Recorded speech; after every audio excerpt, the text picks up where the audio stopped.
இலங்கையில் நடைபெற்று முடிந்த ஜனாதிபதி தேர்தலில் அனுரகுமார திசாநாயக்காவின் வெற்றி கிட்டத்தட்ட உறுதி செய்யப்பட்டுள்ளதை அடுத்து அவர் நாளைக்கு ஜனாதிபதியாக பதவியேற்பார் என்று அவருடைய கட்சி சார்பில் அறிவிக்கப்பட்டுள்ளது.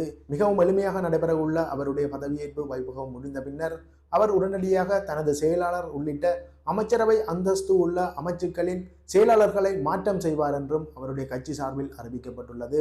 பல்வேறு வகையான தடைகளை தாண்டி வந்திருந்த அனுரகுமார திசாநாயக்கா இந்த 2024ஆம் ஆண்டு தேர்தலில் பெரும் எழுச்சியுடன் வெற்றி பெற்றதன் பின்னணி என்ன என்பது சம்பந்தமாகவும், உண்மையிலேயே இந்த அனுரகுமார திசாநாயக்கா என்பவர் யார், அவருடைய பின்னணி என்னவாக இருக்கும் என்பது சம்பந்தமான தகவல்களை பார்ப்பதுதான் இந்த வீடியோவாக இருக்கும்.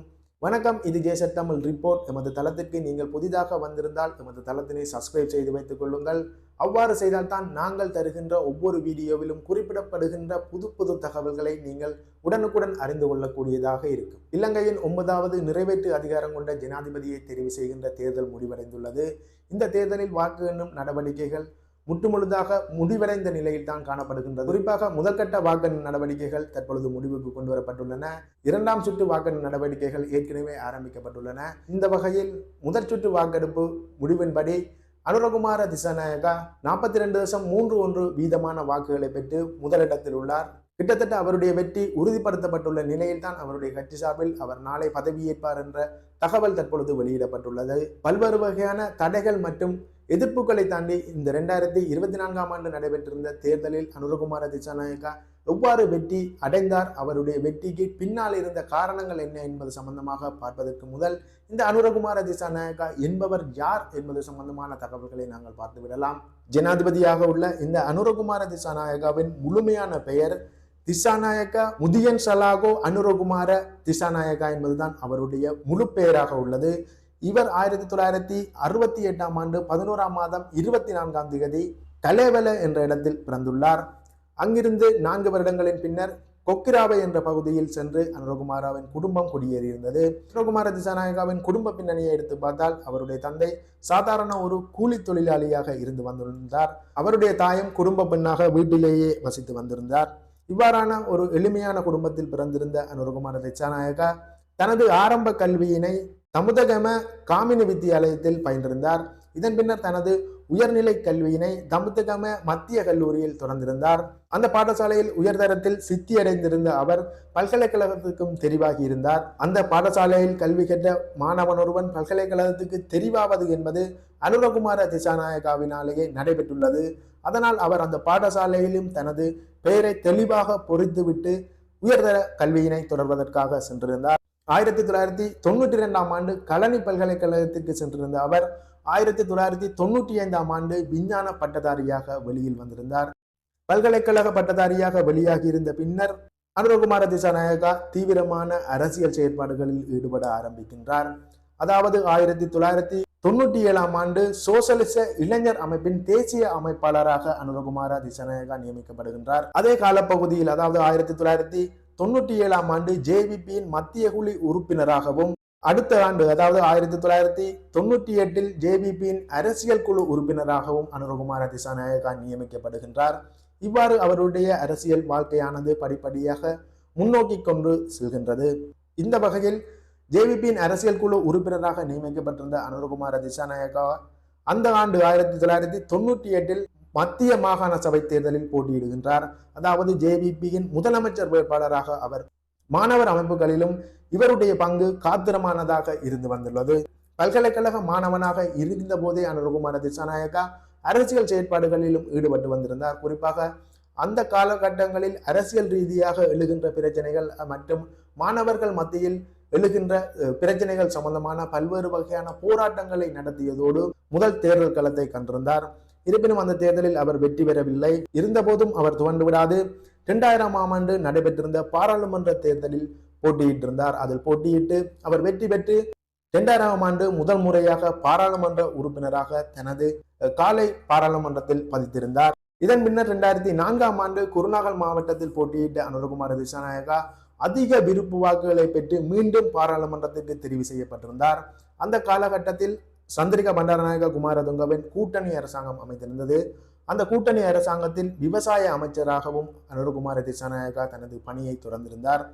இவ்வாறு படிப்படியாக ஒவ்வொரு கட்டமாக முன்னேறி கொண்டு வந்திருந்த அனுரகுமார திசாநாயகாவின் செயற்பாடு மற்றும் அரசியலில் ஈடுபடுகின்ற தன்மை தீவிரமடைந்திருந்தது.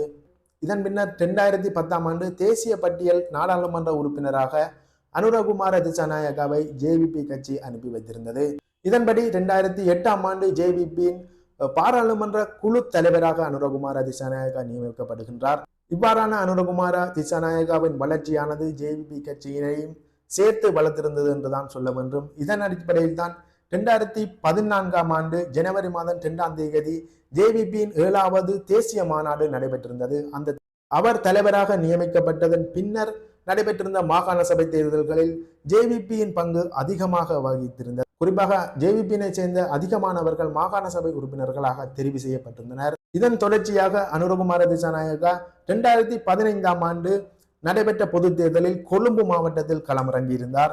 அவ்வாறு களமிறங்கியிருந்த அவர் அந்த தேர்தலிலும் வெற்றி பெற்று பாராளுமன்றம் சென்றிருந்தார். அங்கு பாராளுமன்றம் சென்ற அவர் எதிர்க்கட்சியின் பிரதம கொறடாவாகவும் செயல்பட்டிருந்தார். இதன் பின்னர் இறுதியாக 2019ஆம் ஆண்டு ஆகஸ்ட் மாதம் நடைபெற்றிருந்த ஜனாதிபதி தேர்தலிலும் தேசிய மக்கள் சக்தி சார்பில் ஜனாதிபதி வேட்பாளராக அனுரகுமார திசாநாயகா நியமிக்கப்பட்டிருந்தார். இருப்பினும் அந்த தேர்தலில் அவர் வெற்றி பெறுவதற்கான வாய்ப்புகள் அமைந்திருக்கவில்லை. அந்த தேர்தலில் போட்டியிட்ட வேட்பாளர்களில் 3வது இடத்தினையே அனுரகுமார திசாநாயகாவால் பெற முடிந்தது. அந்த 2019ஆம் ஆண்டு தேர்தல் என்பது அனுரகுமார திசாநாயகாவிற்கு கடும் சவாலான தேர்தலாகவே காணப்பட்டிருந்தது. குறிப்பாக ஒரு பெரும் அலையுடன் அந்த தேர்தலில் கோத்தபாய ராஜபக்ச களமிறங்கியிருந்தார். அதற்கு மேலாக ரணிலுடன் இருந்து பிரிந்திருந்த சஜித் பிரேமதாசா ஒரு அணியாக சேர்ந்து அந்த தேர்தலில் போட்டியிட்டிருந்தார். இதன்படி அந்த 2019ஆம் ஆண்டு ஜனாதிபதி தேர்தலில் அதிகபட்சமாக கோத்தபாய ராஜபக்ச 69,24,250 வாக்குகளை பெற்று ஜனாதிபதி ஆகியிருந்தார். அந்த தேர்தலில் இரண்டாவதாக இருந்த சஜித் பிரேமதாசா 55,64,293 வாக்குகளுடன் 2வது இடத்தில் இருந்திருந்தார். 3வது இடத்தினை பெற்றிருந்த அனுரகுமார திசாநாயகாவால் 4,18,553 வாக்குகளை மட்டுமே பெற முடிந்திருந்தது.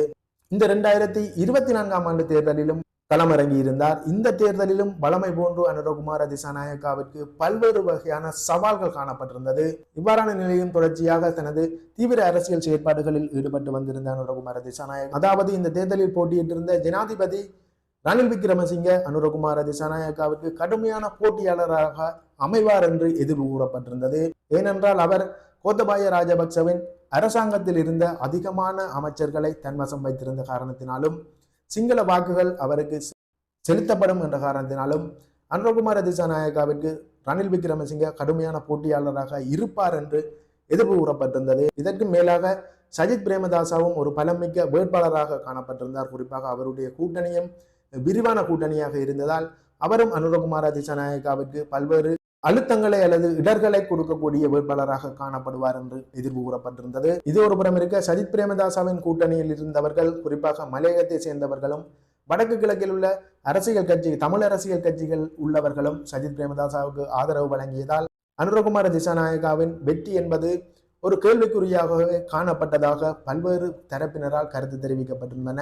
அதற்கு மேலாக இந்த 2024ஆம் ஆண்டு தேர்தல் நடைபெற முன்னர் நடைபெற்றிருந்த கருத்து கணிப்புகளிலும் அனுரகுமார திசாநாயகா வெற்றி பெறுவது சந்தேகமானதாக இருந்தது என்றே கூறப்பட்டிருந்தது. இவ்வாறான பல்வேறு இடர்கள் மற்றும் தொடர்ச்சியான தோல்விகளை கண்டு வந்திருந்த அனுரகுமார திசாநாயகா இந்த 2024ஆம் ஆண்டு 2024ஆம் ஆண்டு தேர்தலில் எவரும் எதிர்பார்த்திராத வகையில் பெரும் வெற்றி ஒன்றினை பெற்று ஜனாதிபதியாக தெரிவாக உள்ளார். இவ்வாறு வெற்றி பெற்று ஜனாதிபதியாக உள்ள இந்த அனுரகுமார திசாநாயகாவை பொறுத்த மட்டில் தமிழர்களுடைய வாக்கு செல்வாக்கு செலுத்தி இருக்கவில்லை என்பது உண்மை. அவ்வாறான நிலையில்தான் அனுரகுமார திசாநாயகாவின் ஆட்சி எவ்வாறு அமைய போகின்றது, அந்த ஆட்சியில் தமிழர்களுடைய நிலை எவ்வாறு ஆகப் போகின்றது என்ற ஒரு பெரும் கேள்விதான் தற்பொழுது எழுந்துள்ளது.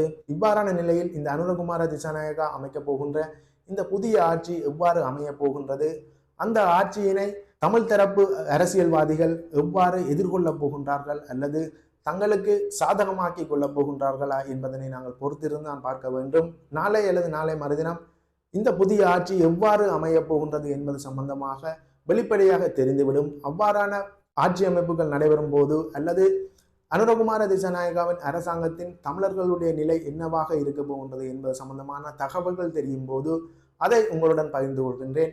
இது போன்ற இன்னுமொரு தகவலுடன் மற்றொரு வீடியோவில் சந்திக்கின்றேன். நன்றி, வணக்கம்.